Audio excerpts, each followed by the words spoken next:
suppose this comes. I've been doing a lot of further reading and further knowledge, because I think most professionals are still quite narrow in their scope. Physios, with even the breadth of knowledge that we get taught in uni and NHS, we're still thinking about muscles, tendons, bones. And a healthy body is far more than that. We might even include respiratory capability and cardiovascular system. Body's more than that. Mm. I see a future more and more so with more experienced clinicians, because I think you need that bed of knowledge in your specialism first. Mm.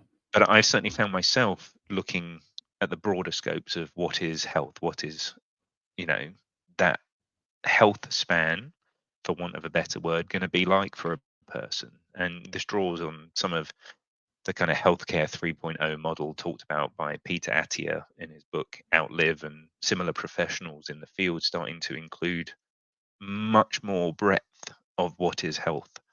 We know Mm. about nutrition, but how many physios talk about how, the nutritional choices of their patient could be leading to some of their knee pain. If you're Yeah.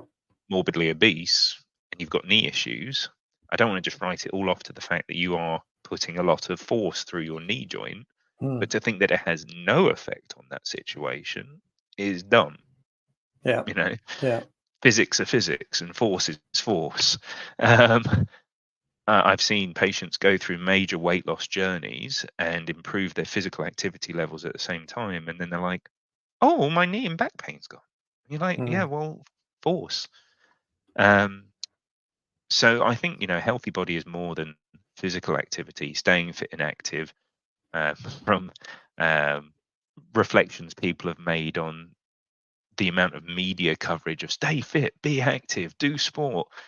Yeah, that's funded by Coca-Cola and that's funded by Mm. major food corporations, because they don't want you to Yeah. think, "Oh, maybe I shouldn't be eating and drinking all that liquid sugar, but staying fit and active, that's the way to be Yeah. healthy." I'm like, it's a part of the puzzle, but Yeah. this chunk here is kind of important too. Yeah. Yeah. Um, and then on top of those two, physical activity, nutrition, because food is medicine, not going to lie. Mm. That's, the Yeah. building blocks for everything we need for our body, and conscious choices around food will affect your body and how you feel. Who'd have thought?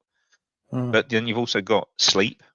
You know, most people know, oh, I should get 7 to 8 hours a night. But I can come back and touch on this in a minute. There are far more factors on sleep that are super important. Mm. And mental fitness. And using the term fitness specifically, like physical fitness, it's an ongoing task. When you think, oh, mental health, oh, I'm healthy now, you think you've reached a finish point. You don't need to think about it anymore. Well, that's like saying I need to train for 6 months and I'm good. You know, Mm. I need to make good nutritious choices for 6 months and I'm good. It's not how it works. It's an Yeah. ongoing thing. So mental fitness is, I think, a far more fitting term. That certainly I'm not the first to call it that, but I think it's a Mm. very good approach to sustaining good stress management, you know, handling grief and trauma, relationships and communication skills, and so on and so forth. The list goes on in the column of psychology.